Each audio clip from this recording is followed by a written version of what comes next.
evening, everybody. It is March 19th, 1926, 6:30. 2000. Don't we wish? DeLorean! That's even before. right. That's even before I was born. 2026, about 6:30 p.m., and we are fully here, all 5 members of the school committee, and we are being ably recorded for WCTV by John and Hadassah tonight, and a audio recording plus notes as appropriate by Mrs. Wixton. Shall we all stand for the Pledge of Allegiance? I pledge allegiance to the flag of the United States of America and to the republic for which it stands, one nation, under God, indivisible, with liberty and justice for all.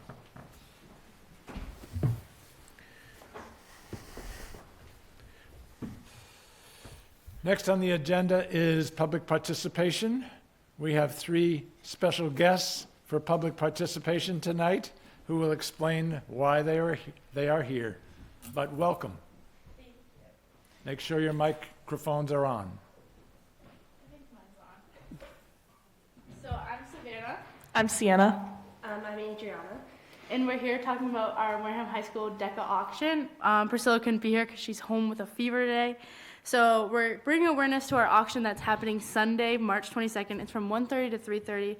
So there's going to be a live auction and a silent auction. Tickets are $8, and they can be bought at the door or like from your favorite DECA people. Wait a minute, we just met and you expect us to consider you our favorites? Some of us. With the tickets, it comes food. You have chicken parm or you have a pulled pork sandwich, and there are many great items, and a few of them are Providence Bruins tickets. We have homemade cornhole boards, Revolution tickets. We have Pitbull concert tickets. Whoa. What was that? Pitbull? Pitbull concert tickets? Like He's from 1926. I take it that's a wonderful band. Yeah, he sings a great song like Fireball. It's great. He's right, I'm closer to 26 than 1926. We have some. I spent more years in the 1900s than the 21st century, so that's my excuse. We also have some really cool signs, like LED signs that you see in windows. We have Patriot cornhole boards too, like homemade ones and regular ones. And we also have a big donation from MAP, which is like $1,000 worth of gutter cleaning and SureGuard. And even if you don't plan to bid, it's a super fun experience. We've been doing this for many years, and I believe that. But it's a super fun experience. And last year we made $10,000. We have a licensed auctioneer, Phil Gomes, who has been supporting us for many years. And I understand you cannot respond to me today, but I hope you are able to come and spread the word to your friends and family, and we thank you guys for listening to us. What's the location, actually? It's the high school. At the high school, yeah, just in main the entrance? cafeteria. Okay, Oh, the thank cafeteria, you. not the Yes. gym. Okay. Sunday the 22nd, And that was 1 to 3? 1:30 to 3:30. 1:30 to 3:30, okay. And let's see, what else? Committee, any other questions about this event that you would like to ask? Yes. I don't have a question about the event, but I know you guys just went to States. Yes. So tell us a little bit about that. It was good. Mark Dio, he made it on the stage for the test. We don't know what place he got yet. That hasn't come in yet, but he did really well. Great. And a lot of kids were really proud of how their performance went. And I know us personally, we felt really good about ours. Awesome. There was a lot of people there, so it was a lot of hard competition, but And we got 10 ICDC spots, so 4 are going to go on Oh. SBE to Atlanta, Georgia, and then 6 are going to go on leadership in April. Okay. And so it's going to be a Awesome. great time. Now, tell us about this $10,000. That's your goal, or that's what? That's what we made last Last year. year, So we okay. want to obviously surpass it, because half of it, whatever profit, so if I got an auction item, say it's worth $100 at the live auction, I would get 50 of it to go to my DECA account, which helps me pay for competition and things like that, and half goes to our DECA chapter to help for ICDC and competition, so we can get the price down lower for our students. So how much would you have to make in order for everybody to be funded to go?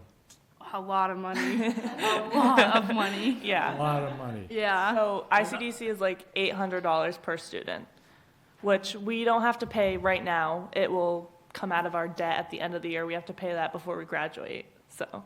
No pressure. No. Okay. Was this advertised anywhere? The auction?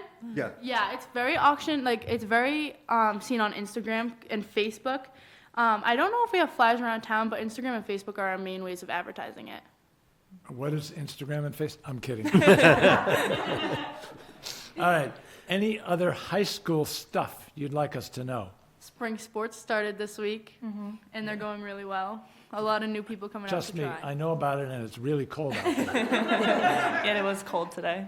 Yeah. Very cold. At least the snow's off the grounds and the courts. That helps. ROTC awards. Yeah, so there's JROTC awards tonight that started at 5:30, and then there's also open mic night right now at 6:30. So students have the chance to go like sing, perform, read poems. I know one of my friends is reading a poem she wrote. We love poems here. Yeah. You didn't happen to bring one with you, did you? No, I'm sorry. Next time I'm here, Next I'll bring time? one. Next time? Okay. Okay. Anything else, committee? I just want to know, do you guys have tickets for I the do in my auction? car. Oh, all right. Okay. Well, I'll buy a ticket. Okay. I'll be back. All right. Thank you. Thank All you. right. Thank you. Come back Guys. anytime. Thank you.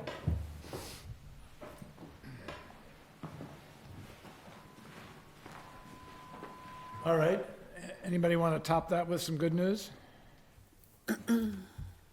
All right, I have good news. Go ahead. Oh, no, you go ahead. Go ahead. Well, I was just going to say the boys' basketball team won their third state championship in the last 4 years, which is outstanding. Yeah. So Coach Faniel and the players did a great job.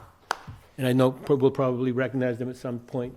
I saw Coach in the near Fennell future. right outside the tennis courts today. Congratulated him. He has 3 beautiful dogs, too. Yes, he does.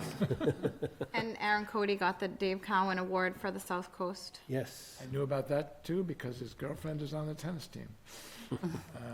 Anything else? Good news. Yes. I just Great. wanted to mention the Credit for Life. I was able to volunteer there last week. Another great event put on by Cape Cod 5. They do such a good job with it, and we're so lucky that they come in and they put on that event for our seniors. Always fun, always interesting to hear what the kids have to say, what their priorities are.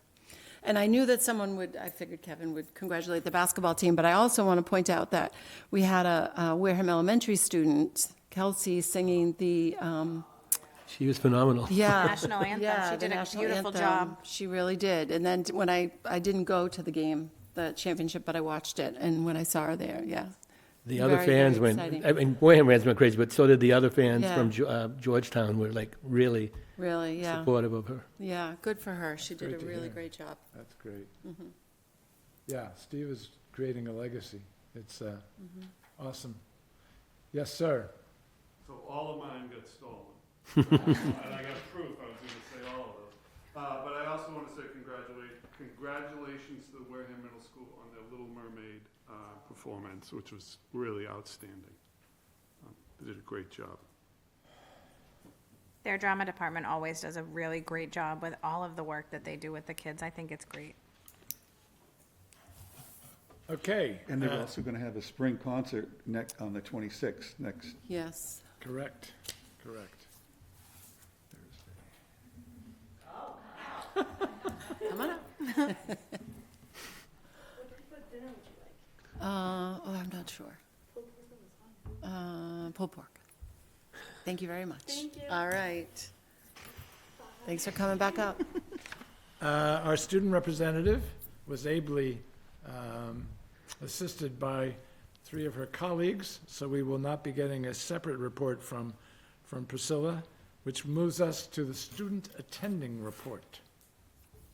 Okay, student attending report. You received a copy of the report in your packet. I'd like to say, first of all, thank you to Jamie Wixton for all the work she does to put this report together. It's a tremendous amount of work and numbers and columns, and she does a great job with that. She's got to work with multiple school districts to get information in and information out, and she's always very, very accurate, so thank you to her.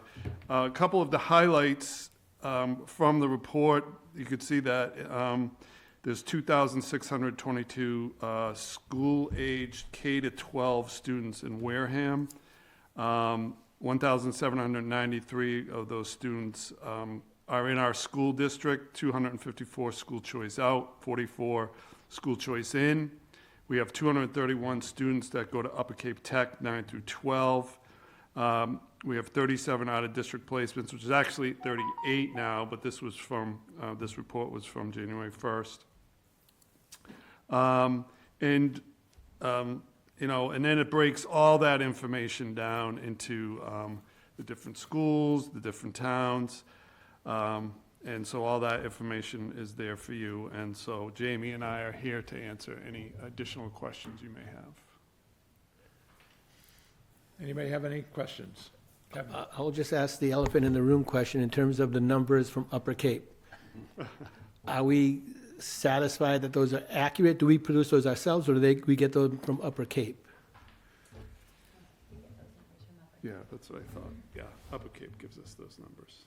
And how satisfied are we? I think we're going to talk about this later on tonight, so I don't want to... Yeah, we are. I mean, I've always All right. been confident that they're accurate. Certainly, the latest problems that have arisen in those numbers, or inaccuracy in those numbers is concerning and We'll come something back that- to that under new business. Sure. Okay. Anything else on the report? Okay. Anybody else have questions or comments? Joyce? I don't have a question, and I would just, like you, Matt, just thank Jamie for the reports, not only the summary report, but all the other detailed reports behind it. It's really, really helpful to be able to see all of that information, and just looking at them, I know how much work that must have taken. So I did take this report from 2026, and I pulled up the same report from 2023, because I was just curious what the numbers have done. And unfortunately, it's going in the other direction, right? More kids are going to charter schools, and more kids are going to other public schools. So we've talked about it before. It just reinforces the point that, you know, the fact that we all know that we have to figure out how to keep those kids that are leaving in Wareham. That's all. Anything? Yes. Is there a way, that this, I know that it will be in one of Kristen's reports, but like on this, is there a way to know, like, broken down by each of, like, what each of these schools is affecting, like how this affects the budget, you know what I mean? Like what percentages or what amounts are allocated towards, like, for those particular students, like say, like we have whatever we're losing from our budget that's going to, like, say Sturgis or going to Bourne or things like that. Is there a way to add a column for future reference of like where that is, how that affects the budget, or even just a total? I mean, I know that you have the out of districts, but I know it's separated by the need of the out of district placements for special ed, and then that's a different, like, affect of the budget than overall people's school choicing. So I don't know if there was a way to differentiate, like, private school tuition. Obviously, we're not responsible to that if someone wants to send their kid to Stang, but like, the report is great, and I know it's a lot of work, and I don't want to add to the work, but just to see how it, like, bottom lines, like where it's going, if that Right. makes sense. So in my reports that I give, it's about our local budget, and the only figures that are in there that you see here are for the collaborative placements, the special ed collaboratives, and the out-of-district private school placements. Anything charter school, that all goes through the state funding, and it goes through the town, so it doesn't, so it affects our budget in terms of the fact that there's a certain amount of money for all departments, for all students. And so the more of those students, that those funds follow those students, that don't follow the students into our budget. So it's perhaps less money than we would get. So, you know, I don't know how exactly to quantify that, or even if it's, if right. that's the case, like, just be like, you know, town side, our local budget, like, even if it's just broken down by like which budget or line item aside from what we know for the collaborative and high need students, but just so that for a better understanding of like where Right. That comes from and how that's gonna affect things overall when we look at things, when we have to like vote on like the annual. That would Right, just so, help a little bit, I think. I'm looking at the report that called School Attending Report with the columns and by the grades. So the first column, local public schools, that's our budget. So that first column would be our budget, right? The next column, academic regional schools, there's no one there. That's not our budget. Vocational technical regional schools, that's Upper Cape, and that would go through the town. It's an assessment to the town. Collaboratives, that would come through our budget, so you're going to hear me talk about those placements. Charter schools, also through the town. Out-of-district public schools, that is kids that, Jamie, what would that be? Would that be all choice, school choicing out, perhaps? Let me read it to you exactly. It's school, it's out of district public. It's students who go choice out of Wareham to another town. So that would be an assessment on the town side as well.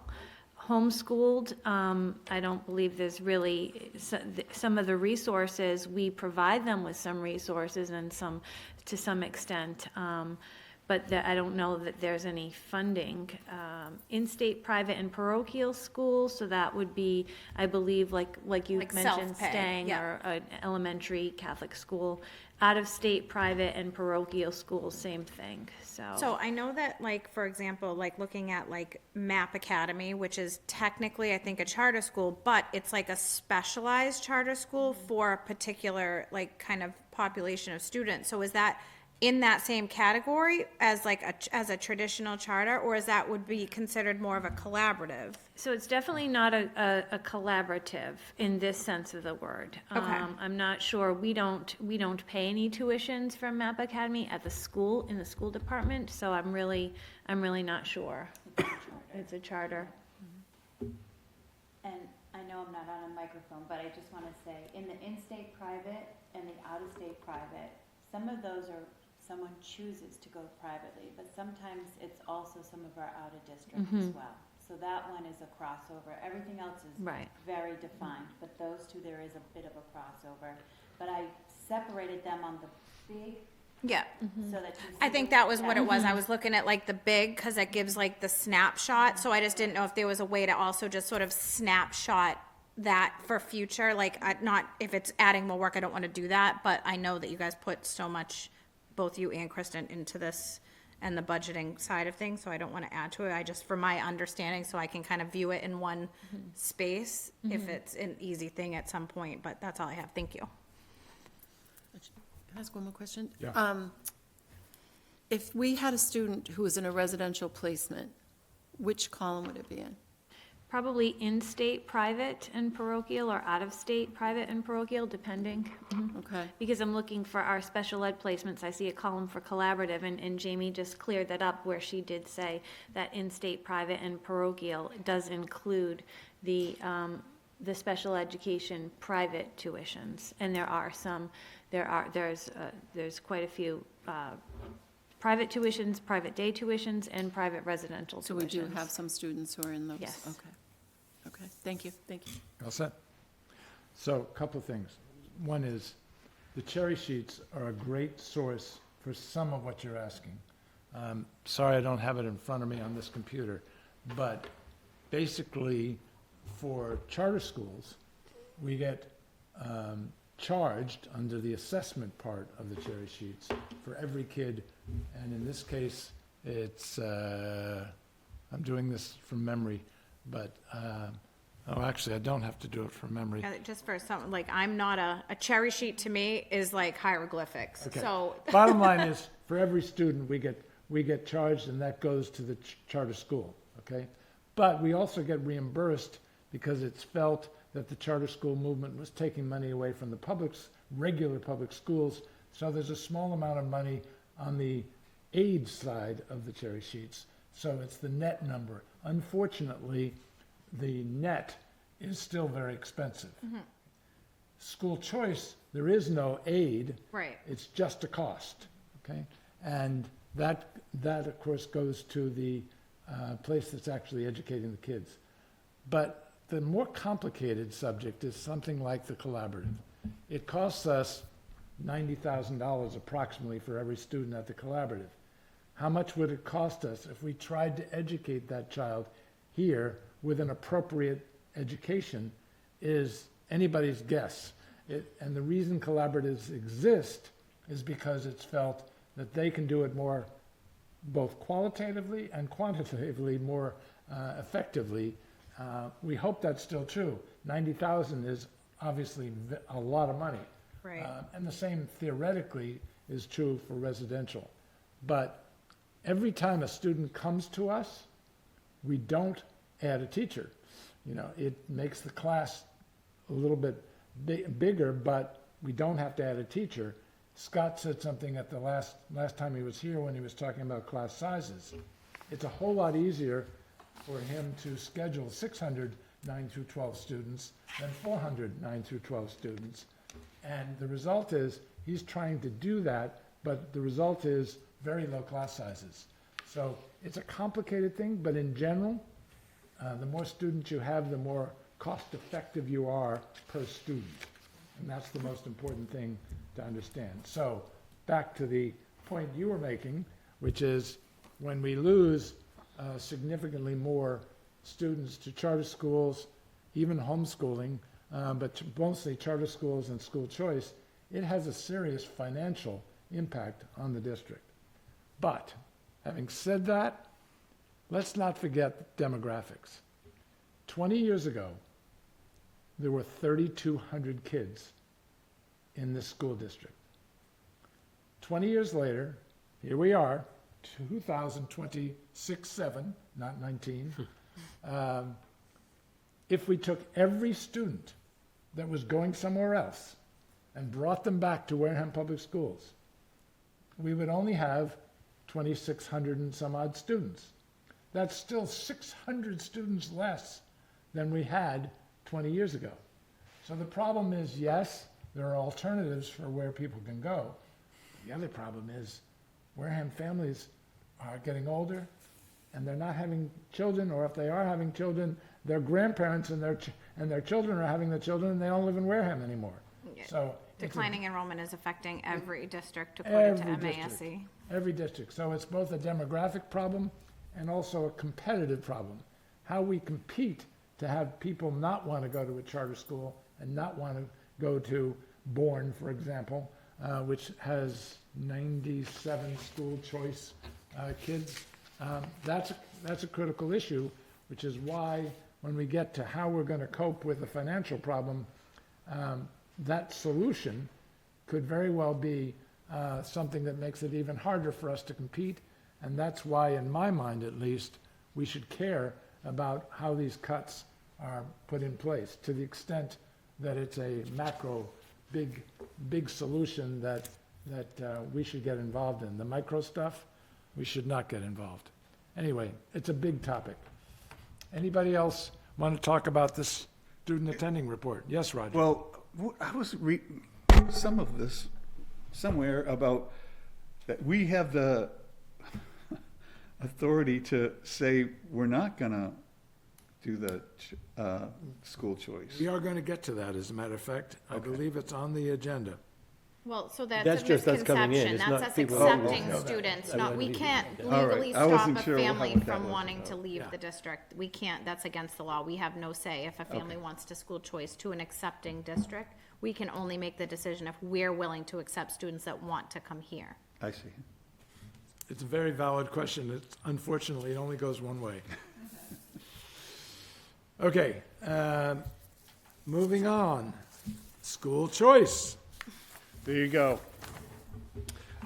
So part of your packet, you did receive a copy of our school choice policy.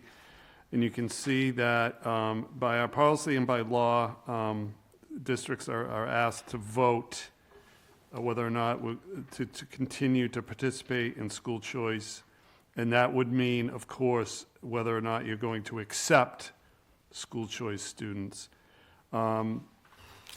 Once it's voted, I do meet with each principal, talk about spaces in grades and and then we're ready for when students might apply for school choice.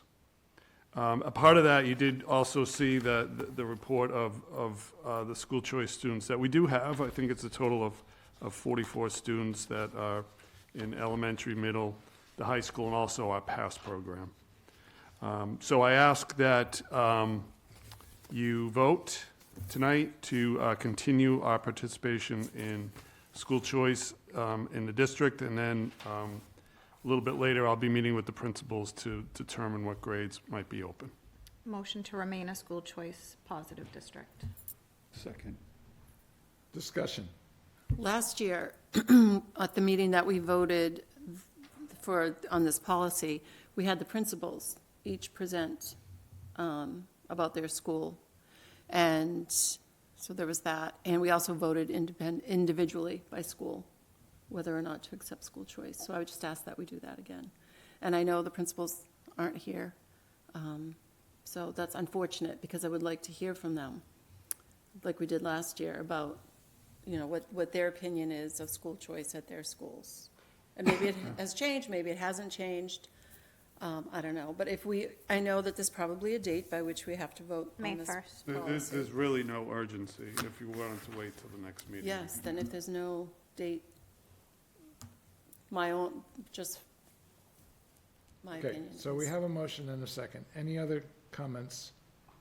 I don't know, I mean, I think if we're a district that's, you know, as we just noted with the school attending report, losing certain amounts of funding by students attending and we would then in turn receive the funding for the ones that choose to come here to sort of offset that. I feel like principals' opinions or not, we had them last year, I feel like it would be foolish of us fiscally to deny receiving students that want to get an education in our district. That's great. Or we've had students that have moved out of district but chose to remain in our district because they love our schools so much. I would not want to deny any student that opportunity if any of the principals, for whatever reason, decided that, you know, I know that for scheduling and for discipline, sometimes that can be a challenge, but I think that is a challenge no matter.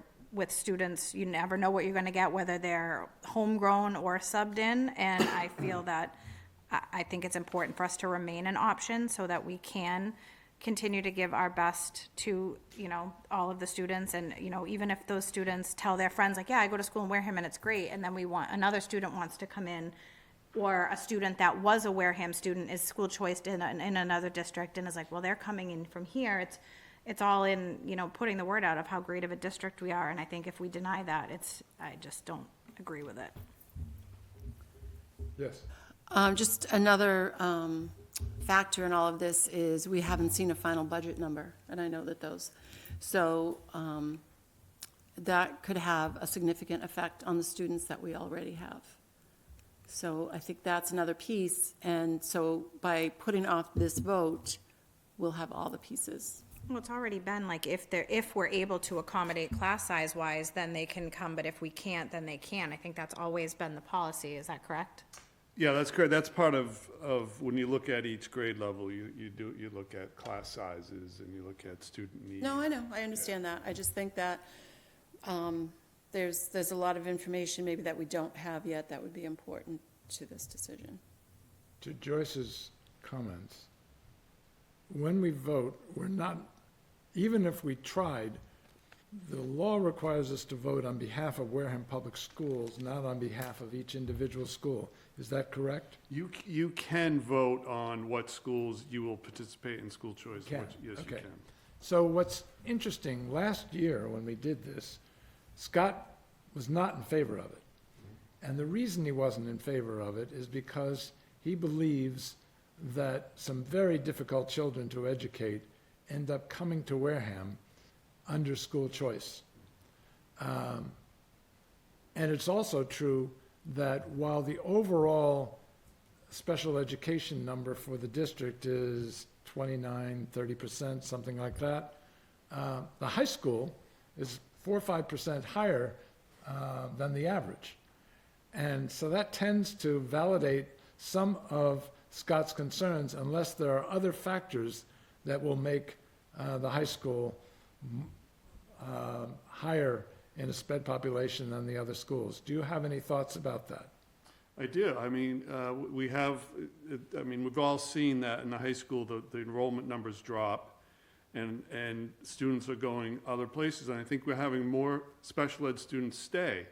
And I think they're staying because families are feeling like they're getting good services, the kids are comfortable, and moving them is not in their best interest. So I think, I don't have any hard evidence, but I would offer that I believe that most of a higher percentage of the students leaving are not special ed students, and therefore that number ticks up.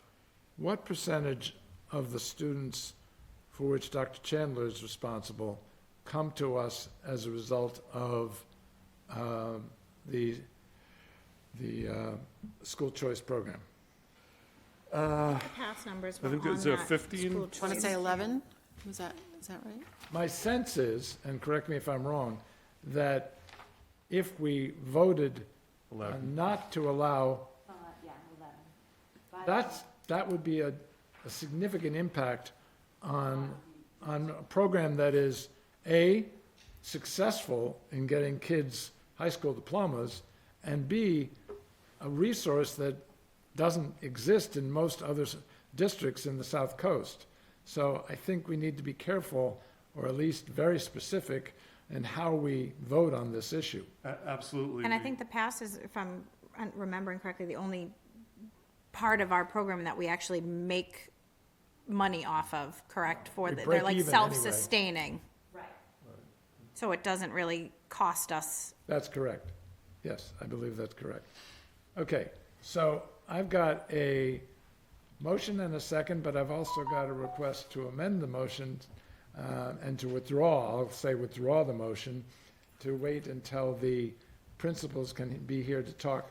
And we've also been told by the superintendent that there's no rush to have this occur. So I think I'm going to ask April if you're willing to withdraw your motion. I kind of don't want to, only because I don't feel it's necessary. I understand. So my motion stands. Okay. Do you have any desire to withdraw your second? Yeah, I withdraw my You second. withdraw your second. Okay. So we have a motion. Is there a second for the motion that stands? With due respect, it looks like it's going to be tabled.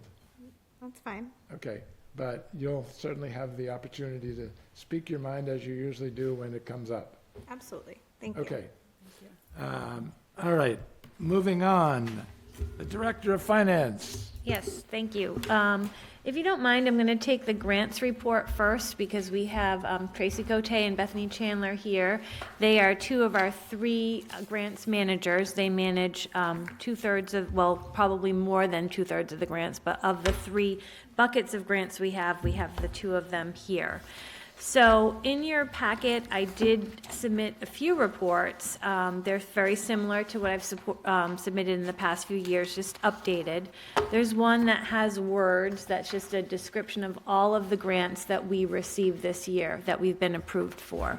So it's just a quick summary of what each grant is meant for and what we're supposed to spend the money on. So it just gives it a little bit of context rather than we go down the list and I say the Title IIA grant. Well, what is that? You can look here, and they're numbered by how DESI numbers them. So I tried to keep it corresponding so you can flip back and forth. And certainly if there's particular questions about any of the grants, either I or Tracy or Bethany can answer them for you. So the next document that I have is a listing of all of the grants that we have been approved for this fiscal year. So the next one is the FY26 grant summary. It's not the comparison yet. And these are all the grants that we've been approved for this fiscal year. And I did separate them by whether they are a competitive grant, meaning we're not, it's not automatic that we're going to receive the grant. And those, all of those are run through the Office of Beyond School Time. That's Dr. Chandler's department.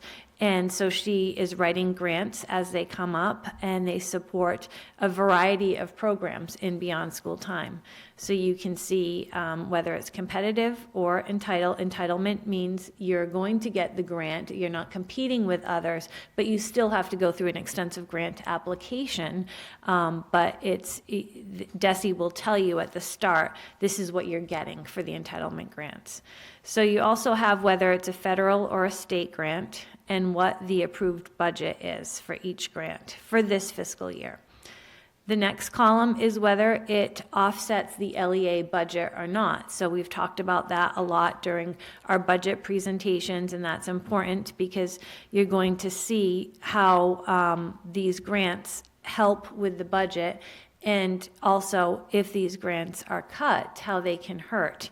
And one thing I will say, Dr. DeAndrea, Tracy Cote, and I were notified from DESE that it is quite possible that our Title I grant will be cut for next year by about $121,000.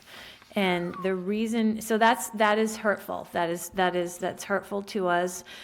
We rely on that grant, of course, for our programs at the elementary school, and you can see that it offsets a good portion of the LEA budget this year, about $549,000, and that's in salaries that we use to offset the budget. And it also provides programs that were never in the budget, so they've always been paid for Title I. So that is concerning. And that's the only grant that we've heard of that so far. We usually get around the same allocation every year. Sometimes it's a little more, sometimes it's a little less. But at the beginning of the month, DESE wrote to us and all districts and said, due to the preliminary census, the Census Bureau, the preliminary 2024 poverty and population data, and they noticed that this changes the allocations for the Commonwealth of Mass and then down to us. So basically what they're saying is the preliminary census data we received indicated a 10% drop in Massachusetts' share of the national poverty total. Therefore, we, DESE, anticipate a significant decrease to Massachusetts Title I award for FY27. So again, Title I is a federal grant, so the federal funds come from the federal government through usually DESE, and then they come through us, the local districts. So that's not good news at all. And that was, fairly recent development.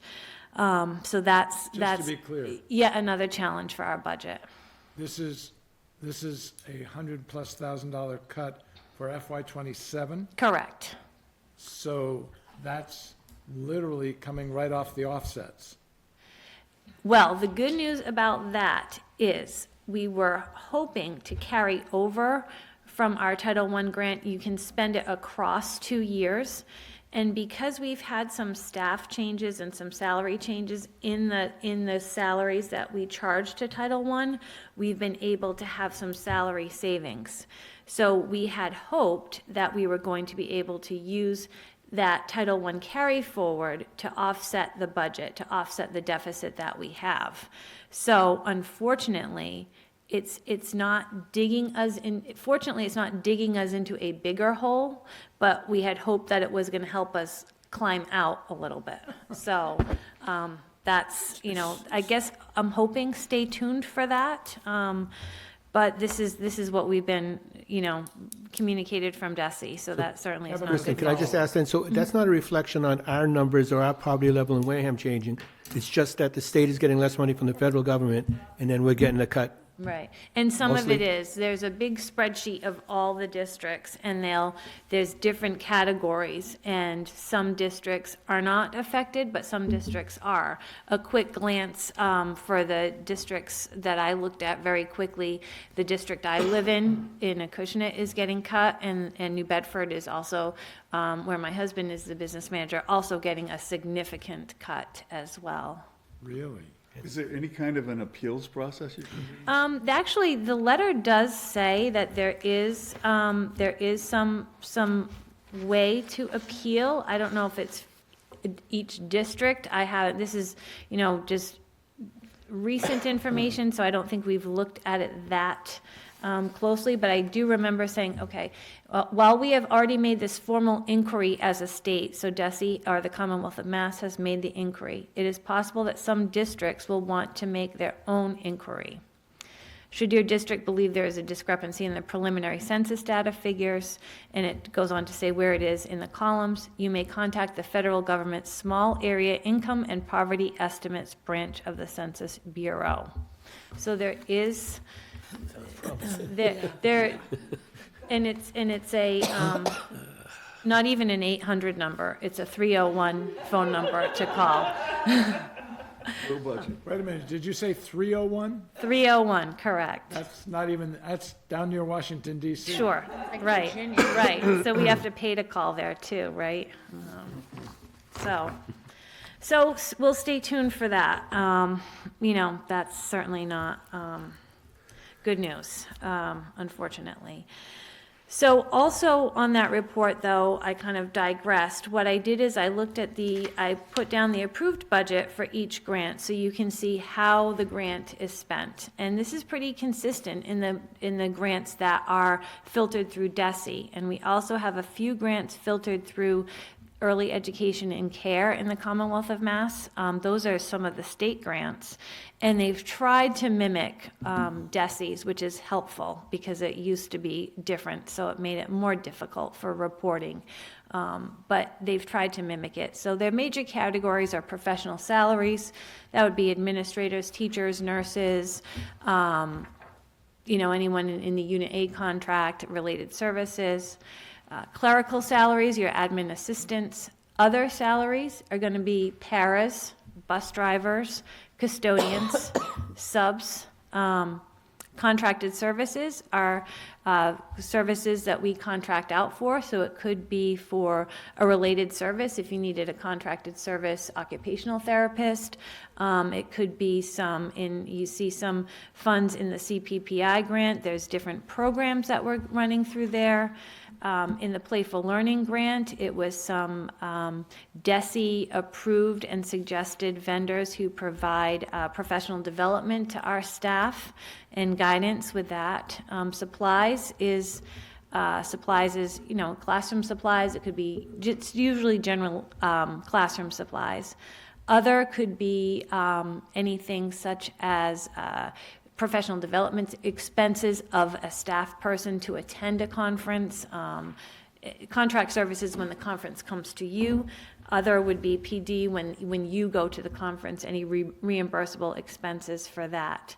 So so how this happens is every year during the course in the summertime, we are notified by DESE that it's time to apply for the entitlement grants. And the big ones there are Title I, our special ed IDEA grant, and there's also some other title grants in there.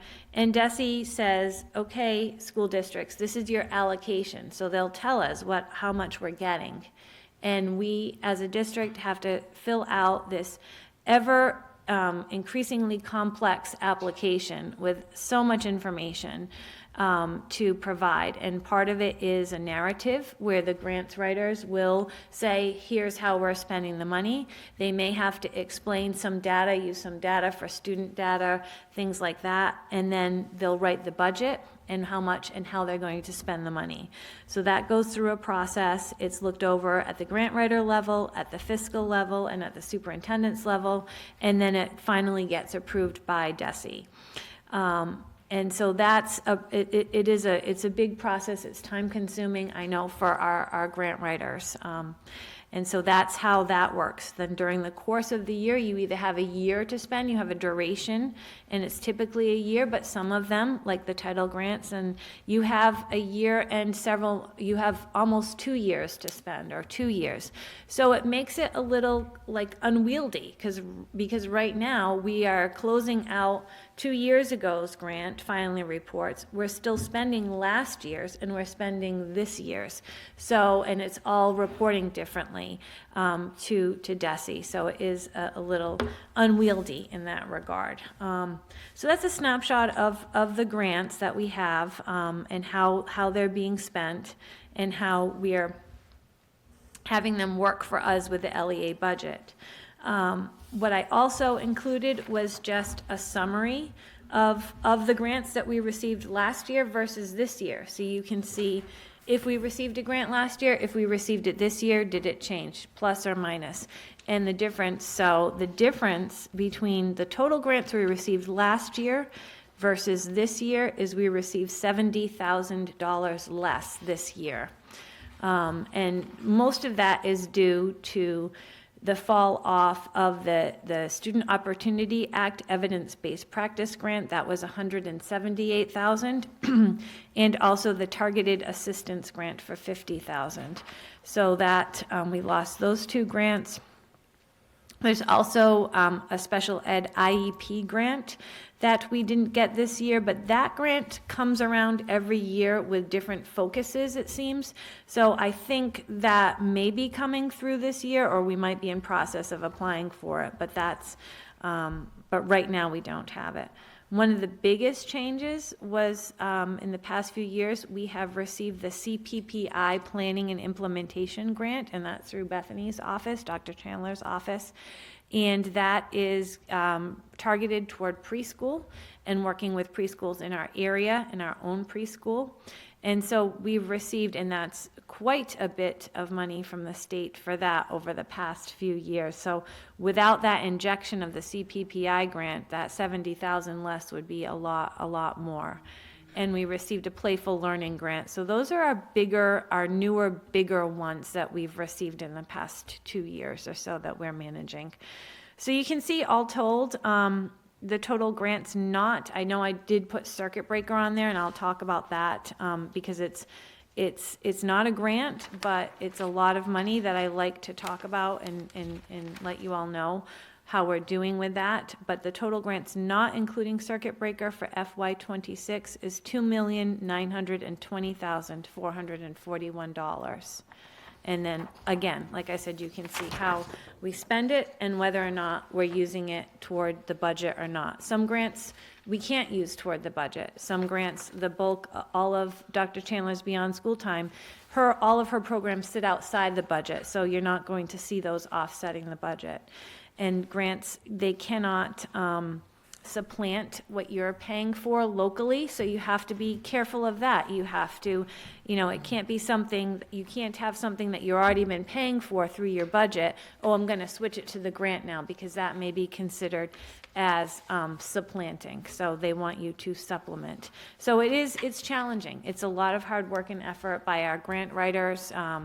They're managing the grants. Their admin staffs are also doing a lot of the ordering, the keeping track of the funds. We keep track of it in the business office, but they're really keeping track of it, like down to all of the specific buckets. We don't have to report that precisely, but we still have to spend it correctly. So we rely on them to keep that track.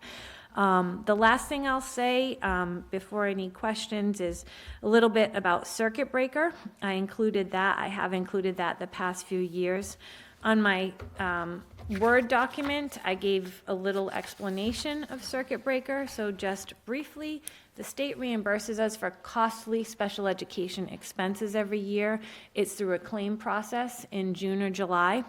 And the Office of Student Services will upload our students and their costs by a claim through DESE, and then all eligible expenditures over what they call the foundation budget, and that changes every year, but it hovers around $50,000.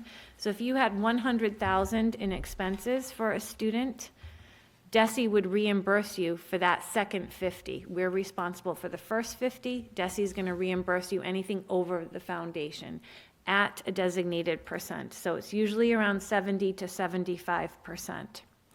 So we get those funds a year later after we file the claim in June for that previous school year. We'll start getting the funds starting in the next school year. So we filed in June of 25 for the 24-25 students. We're getting the funds every quarter this year. We can spend them this year, or we can carry them forward to offset against the next fiscal year's budget, which is what we have been able to do. And that is the recommended practice, because then you have, when you're budgeting, you know, okay, I know that I have this much in circuit breaker that I can just take off the top of my special ed tuitions. That's what we use it for. So that's what we have been doing. We've been able to build up to carrying over. You know, every year gets more and more challenging, and circuit breaker is there for those high costs. So there could come a time in the future where next year, a year from now, when I'm talking about this, I'm saying, unfortunately, we had to expend all of our carryover and eat into this current year, so we won't have that same flexibility for budgeting. So let's hope that's not going to happen, but you know, it certainly could. In terms of circuit breaker, we did get more this year than last year, and we received $2,178,000 versus $1,866,000.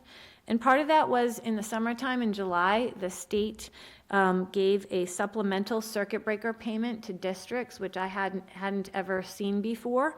And Wareham received $232,000, and that was very helpful this year. And when I'll talk more about it in my budget presentation. But that 232, because it was received in July, DESE said, even though this is for last year's costs, districts, because the payment came in July, you can spend it this fiscal year, or you can carry it forward to next fiscal year. Unfortunately, we're going to end up spending it in this fiscal year because we've had quite a change in placements certainly from when we budgeted this year's budget a year and a half ago, to when we started the school year in September, to where we are now. We've had some changes in students and their placements that have has caused us to have to most likely spend that supplemental circuit breaker in addition to the carryover. So, things can change. How was the supplemental calculated? You know, I'm honestly, I'm not sure, Jeff. I could look it up. I was just happy when I got the notice to say, here it is. So I don't know if it was that there was funds remaining and they just distributed them. I'm not sure. I can certainly find that out. I don't want to, misspeak on that one. And then one more thing about circuit breaker, and we're doing it right now, is districts can apply for in every February to March what's called extraordinary relief. And extraordinary relief is for districts who spend over 25% of what their claim was last year. So our claim last year comes in, we're getting it this year.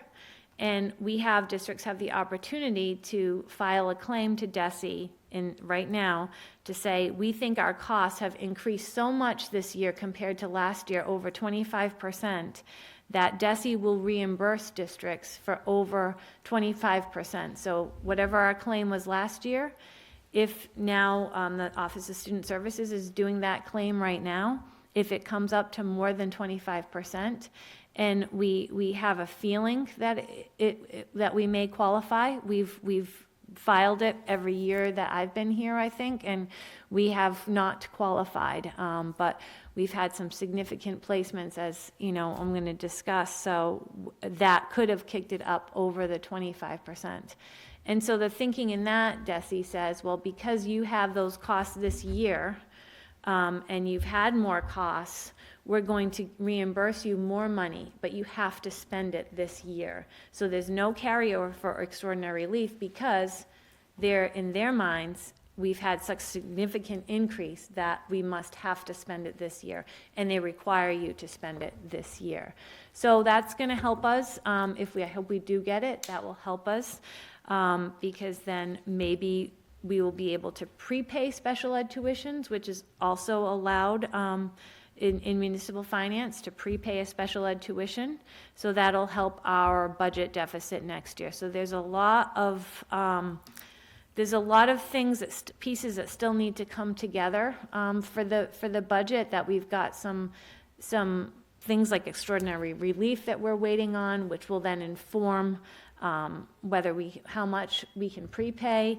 And so hopefully those pieces are starting to come together, and I hope that, the next time I report to you, I can say, yes, we qualified for extraordinary relief. I don't know if I'll know the exact amount at that point in time, but we should know from our claim, if we compare it to last year's, whether or not we at least qualify, so. So the first 25% is our problem, but it's eligible for circuit breaker. Yes, so we'll still be eligible, we'll file the claim again in June, and so we'll get that, starting next year. After 25%, that amount is still eligible for circuit breaker. Correct. But is it dollar for dollar for the 25%? I don't, Above 25%? yes, I'm not sure. It may be a percentage to be determined. It might be dollar for dollar. I'm not sure. We haven't Subject to received it. appropriation. Yes, we haven't received it. I received it in another district many years ago, and I don't, off the top of my head, I don't remember. Okay. So Questions that's, from the committee on grants? No, I'm just thankful we have 3 people that can adequately write and request as many as possible to help to I know. get this That's a budget. good I know that question. grant writing is a very tedious and thankless process, so I just want to give appreciation to the ones that are doing all of that work, because I know that it's not easy, so in our, I appreciate it. yes, yes. And our other person is Melissa Fay, our Director of Student Services that manages the SPED grants. Go ahead, Kim. I just have a kind of a naive question. So I see a lot of these are either state or federal. Are there any such things as like private grants that are out there? And how do we know what they are, and do we ever apply for those? We do have some that we list as private grants, but they're more, there's gifts and there's private grants, so, I think that's, I They're not don't, necessarily I worth don't the see effort. them. Yeah, well, I'm sure they are, I just don't know. So on DESI's webpage, there's always a listing of the grants coming out, and EEC too. So we'll get notified by our grants people through DESI. Through the private grants, I think you probably have to look for them a little bit more or be aware of them. Yeah, I'm not sure.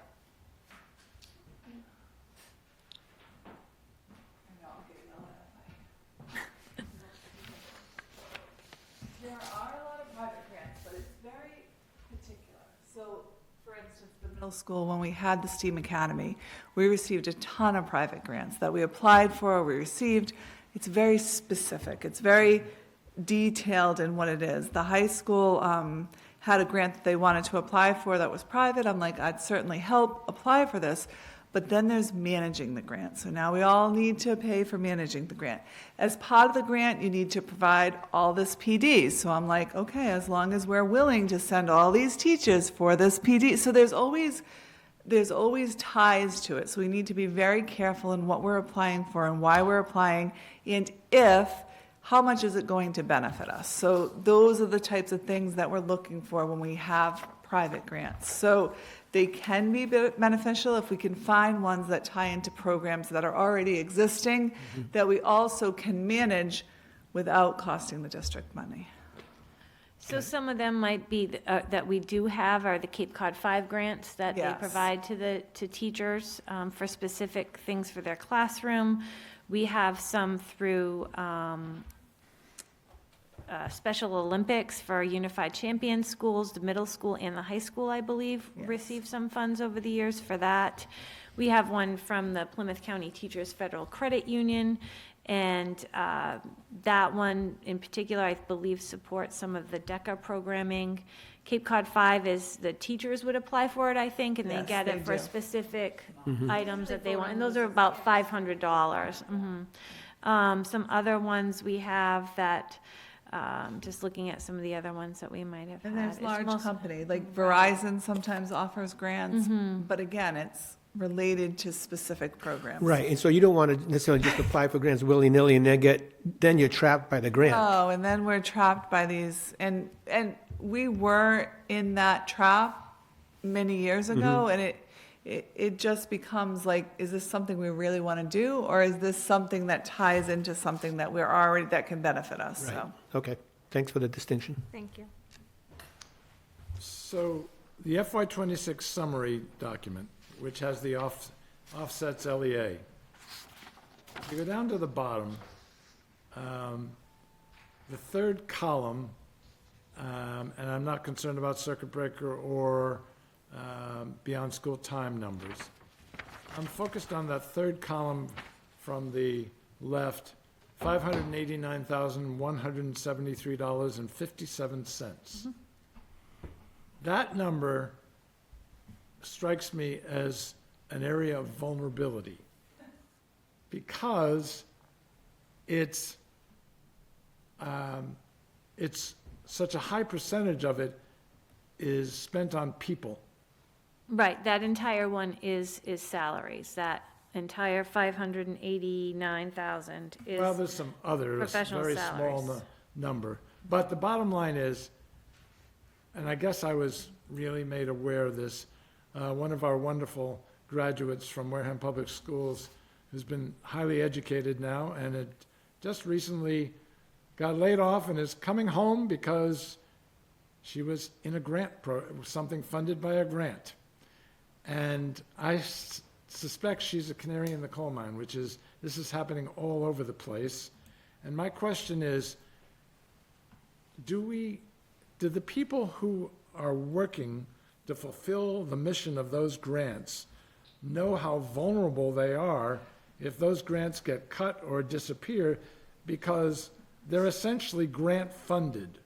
I suspect that we have a comment from both parties. I wasn't concerned about you, Dr. Chandler, but you're welcome to join. A large portion of that $589,000 It's $450,000. is $485,000, which is coming from our Title I grant, which is an entitlement, right?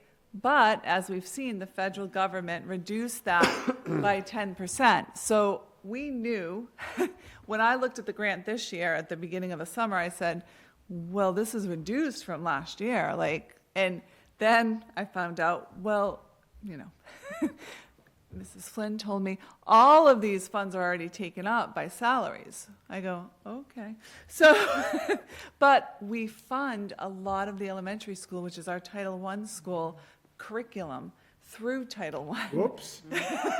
So, because as Mrs. Flynn said, I was working off a 3-year budget. I had 3 fiscal years open for Title I, which is unusual because we only function under 1 fiscal year. But at that point, I had 3 fiscal years open. We were able to make it work. So when we went into this fiscal year, I go, I'm concerned about next fiscal year and supporting the elementary school, because I know we still need these funds to support the staff that we're supporting. And so we kind of figured that out with the budget that we have. And as Mrs. Flynn said, we're okay this year, but we're not going to be okay the next fiscal year in That's FY my '28. point. Yeah, we're not going to be okay because we're not going to have that buffer. So eventually, we're going to say, we still have to fund this curriculum. It's the primary curriculum at the elementary school. It's staff at the elementary school, not the whole staff, but it's percentages of staff. So it's going to eventually, and if the federal government keeps reducing it, it's going to impact the budget significantly. And that was a more eloquent way of saying what I tried to say. So let's be very careful in the budget process about this area. It's a fragility that didn't used to exist that now does. Okay, thank you, Thank you. both. Continue. Okay, so the next part is the budget update. And we talked a little bit about some of the things I'm going to highlight. So just now that we are further and further into the fiscal year, I'm monitoring the budget even more closely to see where we're gonna land up in June 30th. So we know throughout the years we've had challenges, and they're not any real different than the challenges we've had in the past. I've talked a lot about out-of-district special ed transportation. That continues to be a challenge. It changes from week to week. We've had many new students come in to out-of-district placements and require out-of-district transportation since the start of the year. And we've had more of recently some of our McKinney-Vento students. So that's a challenge. Every time that we sort of shore it up and figure it out, then we have a new transportation demand. So it's challenging for the budget, and it's certainly challenging for our transportation department. So for example, since the last time I spoke, I know I've said, okay, now we have this many more additional students than I last spoke. So since the last time we talked, we have two McKinney-Vento students that we are required to transport and share transportation with the district that they either live in or the district if they live here, they go to. And we also have a school choice student. School choice students do not get transportation provided unless they have transportation in their IEP. And we do have a student that we were made aware of from a Cape area district who is living in Wareham and school choicing to that district that we now are required to transport in and at this time we have a van going near there, one of our vans that we thought that we could, but the students' transportation requirements are not the same as those of students on a van. So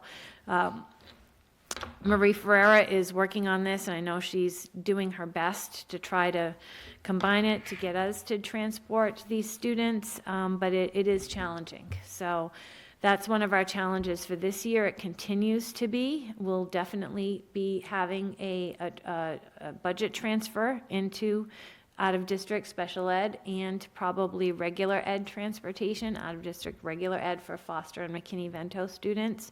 I'm trying to manage it month to month right now because it is so volatile. Every once in a while, there's a student that has left the district that we had thought, okay, we needed to have set aside $80,000.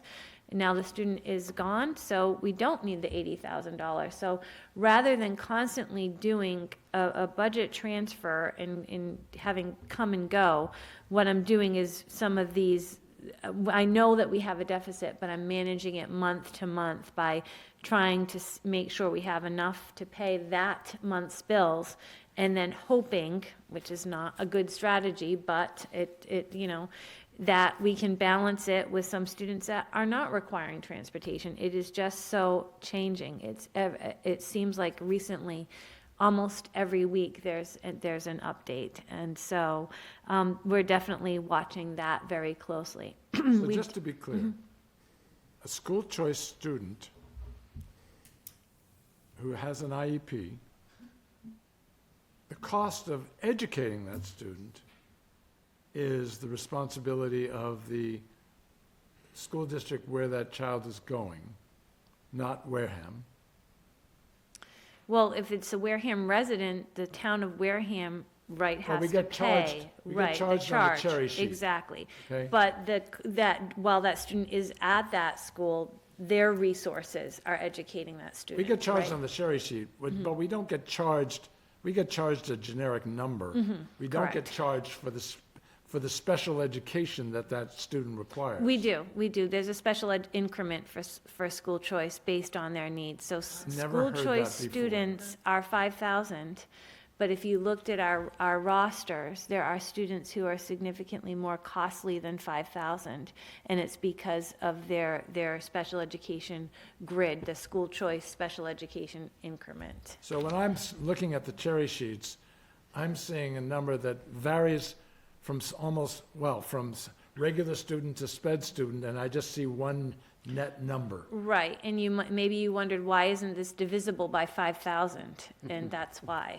I guess you learn something new every day. But on top of that, the transportation of that student to the to the other district is our Is responsibility. our responsibility, and it's our responsibility through our local budget. So, right, if it's in, says transportation, I so. get it, yes. I Right. understand. Transportation has to be in that student's IEP, so if they That's not haven't. unusual, frankly. Well, it's Or is it? It's not typical of a regular special ed. No. Right, no. It would be a sub-separate Mm-hmm. sphere. Yeah, okay. Okay, So- that answers a so couple of that's- questions, thank you. Yes, so that's challenging, and that's challenging for our, that's one of our budget drivers for next year, so that's challenging.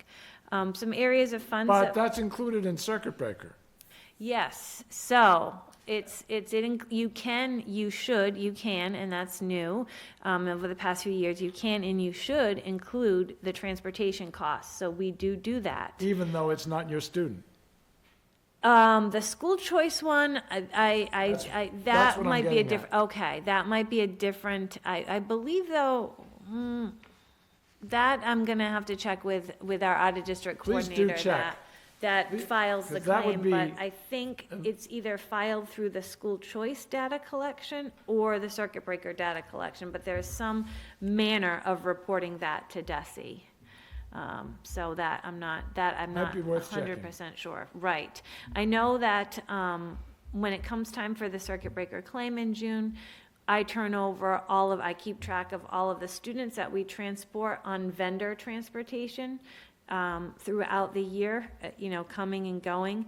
And so I'll give all of that for the circuit breaker claim. And then there is a component that we can add the cost of any of our own vehicles that we're using, and if that helps add to the circuit breaker claim. So, there is a component of that. Areas of, we talk about deficits for that. We have had some savings in bus driver salaries. We have some unfilled positions throughout the year. So that is helpful, so we'll look to that. We also have our transportation revolving fund, so we receive, when we file the claim for McKinney-Vento transportation every year, we receive the funds. The funds by Mass General Law go directly to the towns, and then they get appropriated at a future town meeting to the school department. So that's where those funds go, in our transportation revolving funds. I know I've also mentioned that because we do have our own fleet, if we are going to one of the Cape Cod Collaborative schools on our bus, if there's a student along the way in a neighboring town that needs transportation, Marie works with the other district transportation coordinators to pick up those kids and charge them, so that those other towns are paying us a lesser amount, of course, than they would have to pay to an out-of-district vendor, but so that helps them and it helps us, and those funds get deposited in transportation revolving. So some of our students this year are being funded through transportation revolving, primarily the McKinney-Vento ones, because that's the biggest source of the funds in there. So I try to keep it true to that. But we can look to those funds to cover that deficit, or other sources of available funds in the budget, which would be then a budget transfer. I was outside the high school and someone was leaving. I'm not going to attribute this to a person, so I'll call it a rumor for the moment, that spring sport away matches that the coaches are going to be asked to delay the start times for the away matches so that we have drivers to get the teams to their matches. Is there any truth to that rumor? Specifically, I'm not sure. What I can tell you is I know we're having some challenges with filling some routes due to driver absences. So that can trickle down to that if we just don't have driver availability at that time. Okay. So it's transportation has been a big challenge this year. Other areas in the budget that I'm watching closely are substitute lines. We will likely need to have a budget transfer for that. We seem to have more FMLA leaves this year than we've had in the past. That seems to be, while I don't have, I can't tell you specifically, that seems to be the trend. So we have some challenges with the substitute funds. And if a staff person is out and they have paid sick time, we're paying their paid sick time and also the cost of the sub. If a staff member does not have paid sick time, then then their salaries are gonna cover the cost of the sub or other deficits. So that's a challenge this year. One more, I think I had started to mention about our out-of-district tuitions. Right now, because of that supplemental circuit breaker, we are okay with the out-of-district tuitions, but we could at any time have a student come in, and even though we're almost to the end of the year, these tuitions are 80, 90 for collaboratives, $100,000 a year, to upwards of $200,000, $300,000, $400,000 a year for some of the private ones. So that can, these changes have big dollar impacts. They can. So just to give that some context, right now, since the last time we talked, we probably have 2 to 3 additional out-of-district placements. And certainly since the fall, since the fall, we've had 6 since the fall, and out-of-district placements. And those can be students that were placed in out-of-district placements from our schools, and some of them are move-ins to Wareham. So it's affecting it in that way. And that certainly is a challenge for next year's budget, because from when we did the budget in October and November to now, we have, I believe, a net increase of 5 out-of-district placements from November to now, and that's significant in number and in dollars. So that's challenging for us as well. The other, I know I highlighted some of those lines, some other things I want to mention that could be entering into, like the watching closely line items, transportation supplies, parts. I know we've talked about that in the past. The cost of supplies is going up, and also Marie was super about using our old buses in the bone pile for parts, but that's been picked pretty good, so. Did you say bone pile? The bone pile, Is that a yes. technical accounting term? I don't know about technical accounting, but yes, so there's not much. Also, with our out-of-district placements that we've increased, have come more increases in the medical therapeutic, so for related services, for anything from ABA therapy to physical therapy, occupational therapy, things like that, and some students that require a one-on-one nurse. That's so that is, those line items are really gonna be, we've hit them more than we have in the past. So we've had some challenges. And the last thing I'll mention, and certainly we'll take any questions, is the snowstorm. We had some costs from the snowstorm. So the first snowstorm we had, that we were out 2 days, I believe it was just around 10,000 that we had, just under 10,000 that we had to have some heavy trucks to remove the snow, not to plow, but to carry the snow away. This snowstorm, I want to say it's probably about 20,000 for snow removal, and then we've also had some damage because of the power outage. We had some repairs to the elevator at the middle school, so that's been certainly unexpected this year. So we've had a lot of challenges. I don't have any concern that we will have a deficit at the end of the year. I think our salaries, we have some salary surplus, and we have had a budget freeze in effect since, I think, before the holidays. So any of those line items will offset these deficits that I just talked about. So we're certainly not in danger, unless something big changes between now and then, of going into deficit. But we have circuit breaker and we have some other revolving funds. So we've been able to build those up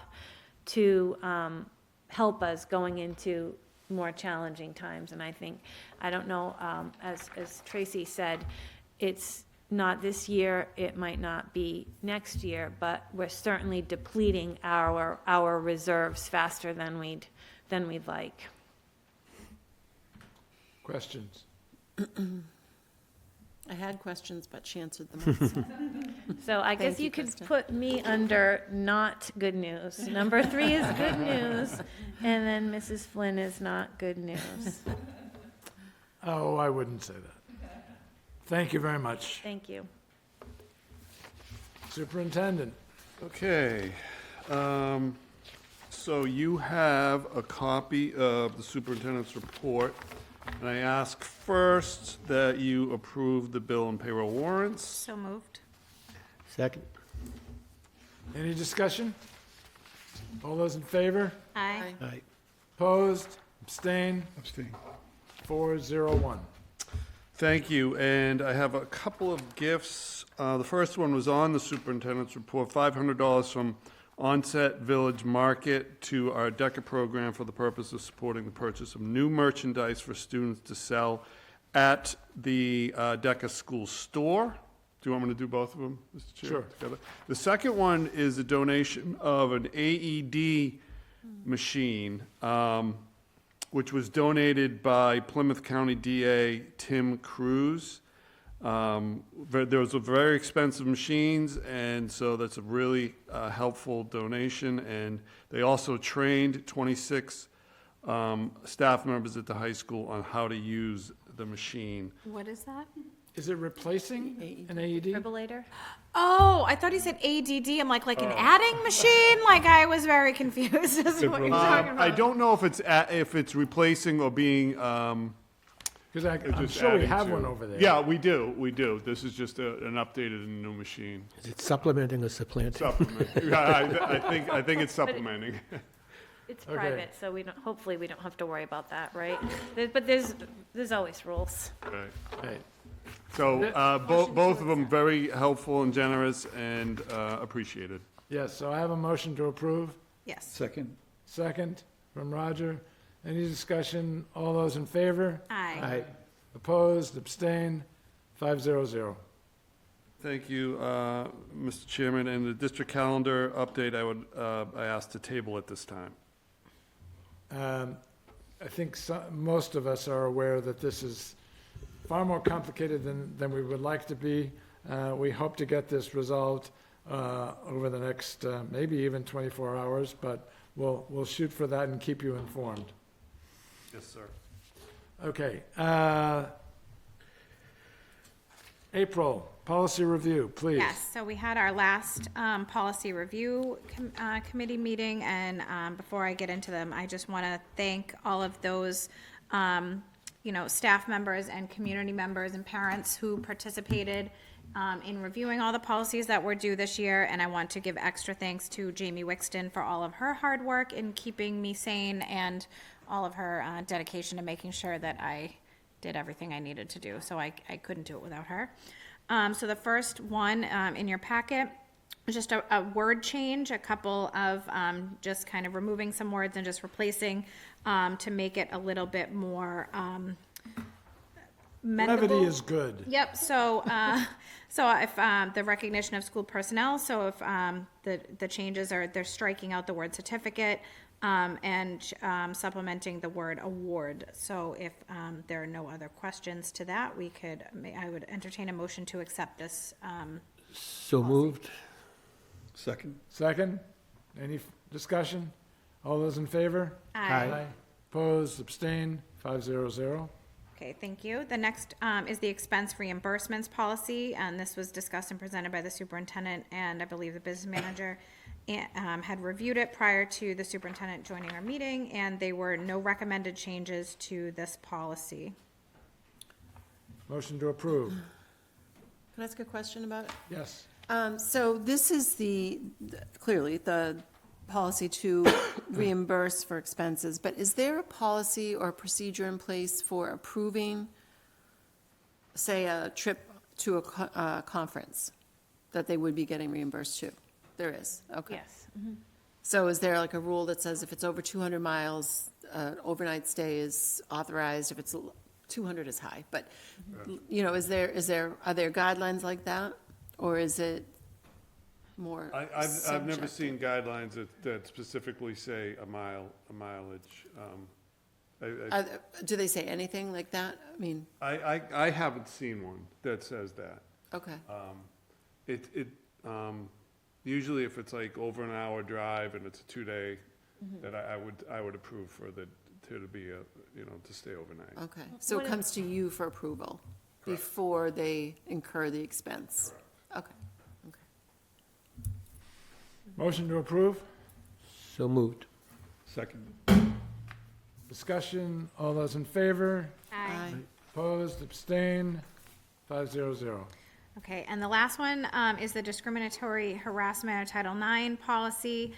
This was reviewed by our HR town representative and the superintendent, and this was just to update the verbiage to align, I believe, with the town's policy and to just make the, is much more specific. You'll see all of the changes were in red in your packet, and then highlighted on the bottom, we were crossing out, just moving where the state and federal, the addresses for you to be able to contact. That was just updated with the correct departments and locations and address information, and just relocated to the bottom of the document.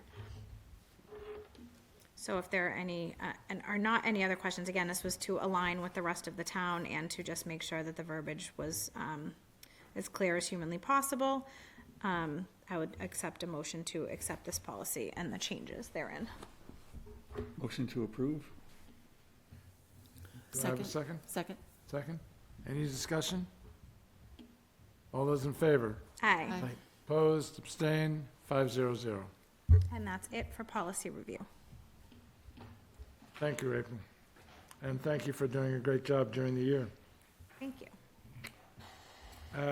Okay, under any other business, let's talk a little bit about the ongoing saga, and I say ongoing, that's because it seems to be something that new information hits on a daily basis, it seems, of the counting of students related to education at Upper Cape Tech. So before we get into that specifics, just to let people know, the superintendent and I have agreed that on April 2nd, we will have a vote on the budget and with new information and new numbers. So please keep that in mind. It will unfortunately be a lower number than we voted on last time, but we are trying to get on the same page with the town administrator, and we will be meeting with the finance committee related to the budget this coming Monday. It was supposed to be this past Monday, and it was canceled at the request of the town administrator, and his request was related to this Upper Cape Tech problem. I don't want to cut anybody's questions off, but I'll tell you a little bit about what I know, and the superintendent can add as he sees fit. Several months ago, the town was notified that in Bourne's opinion, there was a mistake in the number of students being charged to Bourne as compared to Wareham by Upper Cape Tech. The number at that time was 14. Now, 14 sounds like a relatively small number, but each student represents about $15,000, something like that. That's my understanding. I thought it was 20, but it's a fairly big number, not surprisingly. It's the town administrator's position that when notified of that, he immediately incorporated that mistake into his budget, and that would normally have been it. In other words, there was an error made. We'll get to the source of the error, but there was an error made. We responded, and that could have been it. But then Bourne came back and asserted that there were 11 more students, so we're now up to 25 students, at which point the town administrator said the equivalent of whoa. He has taken it to DESE to try and get their assistance in resolving this matter. They have not been as forceful in creating a resolution as perhaps we would have liked. And the implications are budget for the town and the school budget, because, as you may know, when we started this process, before the cherry sheets came out, I keep mentioning cherry sheets, sorry about that. The word of the day. Before that came out, it was the belief that the town had about $1 million of increased money to spread between the town and the schools. That was before we got the cherry sheets. When the cherry sheets came out, and I guess you'll be happy to know, I made the same calculation as the town administrator did, and it was a negative net $500,000. So instead of getting a little bit more for next fiscal year, we actually got $500,000 less. Then added to that problem was these additional 11 students that were allegedly miscounted. I say allegedly because it's not clear to me that, and as Joyce has pointed out to me in our conversations, maybe this should be an audit, because when you have these kinds of numerical discrepancies, it begs for some independent person to come in and say, okay, what would you like to know? And I'll find out. But to the best of my knowledge, there has not been an audit. So that's where we are. We may or may not know something more on Monday, but all of this has a direct impact on both the town and the schools. And none of it is positive. Did I leave anything out? I think you took over for Kristen in the bad news department. Fair enough, yes. No, Excuse me, we are actually beneficiaries of Mr. Slavin. So if Mr. Slavin would like to come up to the microphone, because as a member of the Finance Committee, he might be able to enlighten us and maybe take over the title of bearer of bad news, but be happy to do that. Good. My favorite Eeyore. So, Alan, was there anything you'd like to add to what I said? I'll be happy to. Unfortunately, I'll go on record as saying the town manager of Bourne and the town superintendent for the schools of Bourne have been a real pain in the ass, period. Is that a accounting technical term? No, that's Alan's terms. Oh, got it. The problem we have, just so people know, and I'm not going to blame the superintendent of Upper Cape. It's not his problem, really. The problem is that most of us don't realize that Buzzards Bay has a mailing address. We have a lot of residents of Wareham that live in that Buzzards Bay mailing address.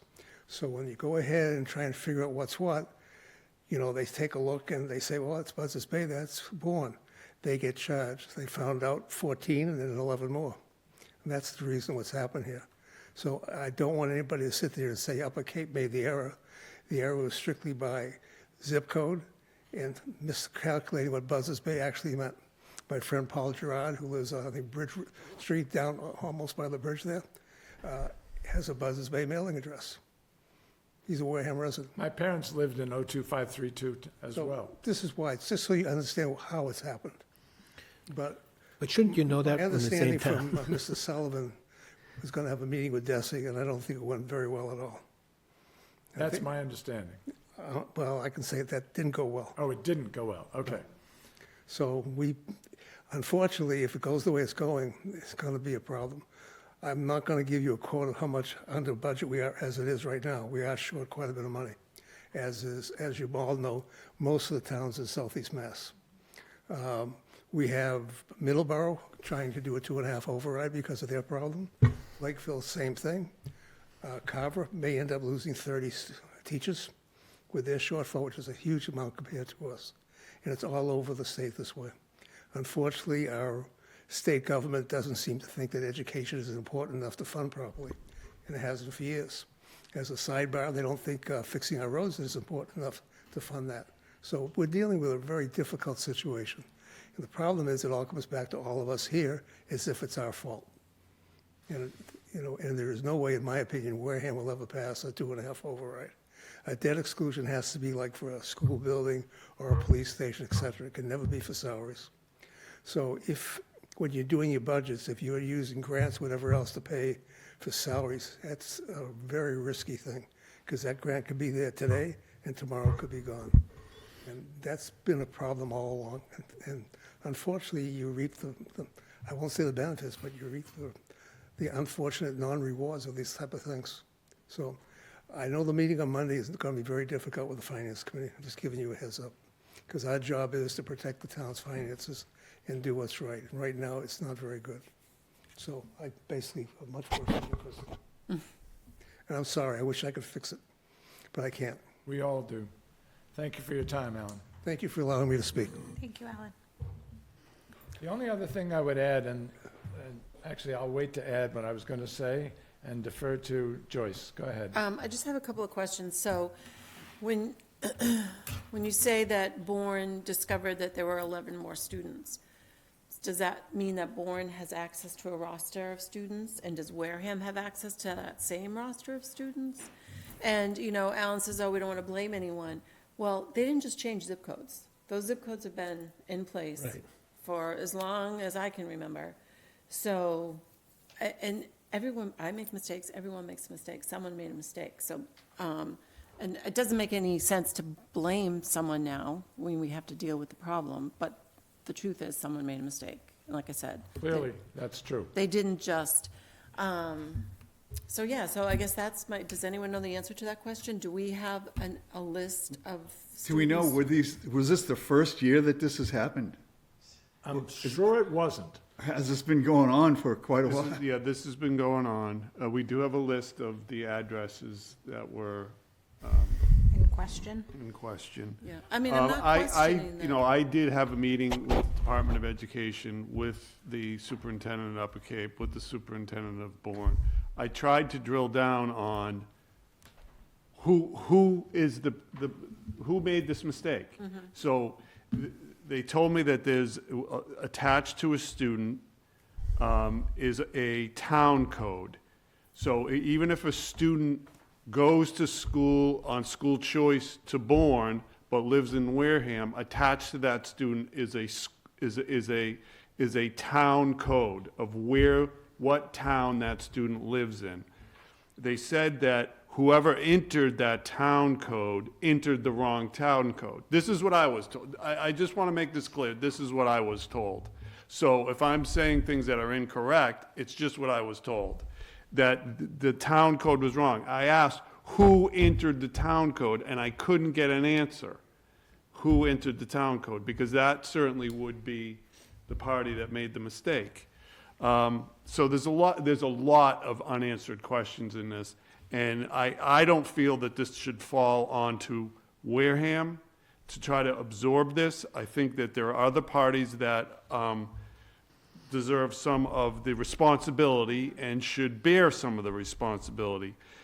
We have in Wareham a $2,154,504 deficit for next year. That's even after what the town is giving us. They told they could give us $400,000. We have a huge hole, and that is 35 to 40 positions. Now, we are always looking how we can bring that number down. Will that number be exactly that when everything's said and done? No. I'm hoping it will be less. Kristen and I are always looking for ways in which we can bring that down. And we will do that. We will be able to bring that down. How much, I don't know. But we do have a very serious budget issue for next year that will be impactful on this district, and we need to look at ways to change that. So even if you were able to say hypothetically, bring that down 50%, which I think would be a huge, that would be a stretch, that's still 20 positions. That's right. That's right. Are we able to request an independent audit and like before anything is charged or addressed to the district? Is that something that we can go either through, I don't know if that would go through like the Attorney General or how that would work if it's not through DESI, if DESI has been not receptive to our plight, what have you? Is there a way that we could sort of petition something at state level for an audit of this and figure out where the error, as it were, was made? And have that be rectified by, like, I know that, like, I don't know if legally speaking, if an error of that magnitude, if that's something that, what the ramifications are for a person who would make that kind of an error. I don't know, and I don't know necessarily that would help us or hurt us one way or the other.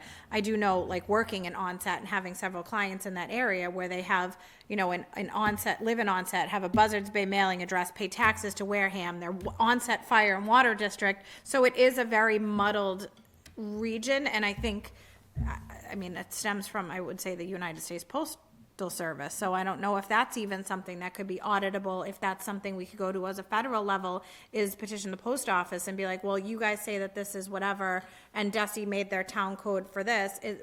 Is that a gray area? Is that more like a school choice option, or could that be like an area that could be like a 50-50 split, where we're not solely responsible for those funds, but it would be considered kind of both towns, like you're straddling town line. I don't know if that's an option or something that we could inquire about, but I just hate to see that further affect what we already know is going to be very difficult and challenging in terms of moving this budget forward. One thing to keep in mind is, even though this directly affects us, this is being handled by the town administrator. This is not the superintendent's problem in terms of resolution, okay? It's not my problem as the chair, it's not our problem. It is literally at the town levels that this needs to be resolved. And to my understanding, having talked to the superintendent and him being in the meeting with DESI, whereas DESI could, as we said earlier today, arbitrate, instead they're mediating, which is to say they're leaving it up to the two towns to try and resolve this. I think looking at this beyond this coming fiscal year can only make things worse for us. It's because I think we're doing it correctly, meaning we don't think we're educating any born children, okay, at Upper Cape, okay? It's just the other way, which means it can only get worse for us. So I'm glad that we're only talking about next fiscal year, because if we were going backwards, God knows what that number might add up to. So in that sense, we're lucky. In terms of accountability and how to prevent these errors in the future, my only guess is that town code is literally that child is being miscoded very early in the process of becoming a student, and probably inborn. And that's where it's probably happening, because a school choice student takes that town code with them. Literally, they just take it with them, and that's different, and that's why it's different depending on the cherry sheets, once again, on the cherry sheets, whether you're coded as 310, which is Wareham, versus Bourne, whatever they are. So I think someplace in Bourne, they're not doing it correctly, okay? Now, I don't think it's intentional. I don't think it's Upper Cape. I can't believe that 25 times they looked at 310 and saw a different number, because 310 is what they would see for any school choice student. So to me, this needs to be resolved, but it doesn't appear, especially based on the letter that Derek sent to the top of DESI, that it's particularly amicable at the moment. And the reason, I suspect, is both towns are broke. I think it's very difficult too, because I believe that in my readings of things in other districts, that the person who is currently in charge of DESI is sort of taking a hands-off approach with a lot of things. in a lot of districts, and so that doesn't surprise me, that they're sort of leaving it to us to fight it out, when at the end of the day, it's their code system, and they should bear some responsibility in that as well. But the problem is, even if Bourne miscoded, don't they have a right to correct it? And that's what they're trying to do. And the question is, Derek's point is, okay, corrected, and I took your first 14 and corrected it. Now you keep adding the number of students, and candidly, our budget is done. We don't want to start this process of assessing all over again. Kevin? Does Upper Cape have a night school, correct? They do, yeah. Are we confident that students, that we're not being charged for Wareham students going to their night school? That's a whole nother. Are we looking for It like is a a whole other one thing, hand but wash it's a- the other type I've of heard situation? conflicting reports on that. Which So- would be so- all the so more for reason me to for an say audit. Confidently, no, I can't say confidently, but I know that there are people who are claiming that they're being part of the assessment and they shouldn't be, and there are some saying that it's being done correctly. I don't know the. Is the town administrator aware of that potential claim? Okay, Yes. there we go. As of this moment, when he just said it out loud? Basically, because this has come forward, everything is being looked at. Okay, we're still in a public meeting, Alan. So you're welcome to come back up, but I don't want you to be mumbling to the public back there. That's up to you. Okay, let's, fine. I'm good. I was just asking Okay. Well, this is Superintendent that. nothing that we need to vote on tonight, correct? This is Nothing just that we an need to vote on information, tonight. so, I'm sorry. Before the next meeting, we will have the FinCom meeting on Monday, and Kevin and I will be able to report back of the results of that meeting, and that should be helpful. At the same time, the superintendent is working to develop a plan to deal with whatever that number turns out to be. Let's hope it's not that number, but it's likely to be relatively close to that number. And of course, the details of that plan can't be particularly good until the people impacted by the plan are notified. So don't expect on April 2nd to hear as much as you perhaps would like to hear, because that's just not fair to the people impacted. so my only other question would be, I know obviously we're coming towards the end of our school year, and we were going to be working on, we will be transitioning a new superintendent. Has she been brought into the loop of what is going on with the district, so that she doesn't come in and is like, what did I sign up for? No, we've been meeting on a regular basis, and I've been Okay. going over these numbers. Great, thank you. My only concern is how the compressed time frame that we have going forward. Town meeting soon, the public, parents aren't really privy or aware what we're talking about in terms of the school budget going forward. Yeah, I know we voted a budget, but that budget is $2.1 million short. And that has some real ramifications on classrooms, no matter what. I don't see any other way around it. I just want parents to know that. And that's why we're talking about this in public session Yes, right now. exactly. And we will be doing it Monday night at the FinCom. We will also go broadcast. in much more detail with what the impact on the school at that meeting, so that'll be important. I mean, this is new business because it's happening as we speak. Right. Joyce? So one of my questions was going to be, is this the first time that some people who work in the schools are hearing this? And I can't guess the speak to that. answer is It probably yes. quite possibly could be, yes. Well, that's my other question back to Upper Cape, isn't it a simple, so I know asked Jeff many times about an audit, why isn't there an audit? Isn't it as simple as someone in Wareham requesting a student list? I mean, it's 250-ish kids. Couldn't we ask for that list and confirm it? I mean, it would be a lot of work for someone, but wouldn't it be worth it? Is that an unrealistic request? But then wouldn't it go by the town code anyways, and then if it's the wrong code, then it wouldn't pop up anyways, or is that not the case? So, yeah, we could do it by town code, but I think, Joyce, you're saying to actually look at the physical address of the student and Yes. seeing if that address is actually in. And you know what, now that I say that, I watched a meeting they had in Bourne this week, and I may have heard them say, They can't attach a name, it's just an address. So, but any list. Well, even an address could be even put in without our the student's assessor's name. database. Would be helpful, yes. I don't know, it's just because we could almost do our own little audit. But having said that, But that's probably Right. also a cost to the if district. if Derek was here, I think he would say, fine, but there's no rush, because I'm not changing the numbers Okay, now. well, I guess then going forward, that would be Yes. one way to do that. Going forward, absolutely, that makes sense. And that other issue of night school, that's something an audit would pick up as well. Exactly. And And if, that may or may not be. and it may or may not be true.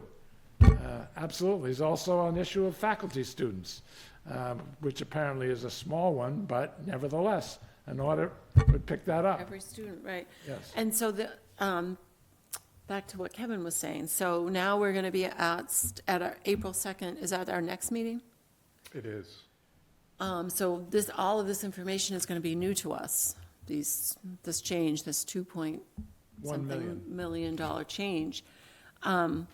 Personally, I would like to have that information and then perhaps a vote at the next meeting.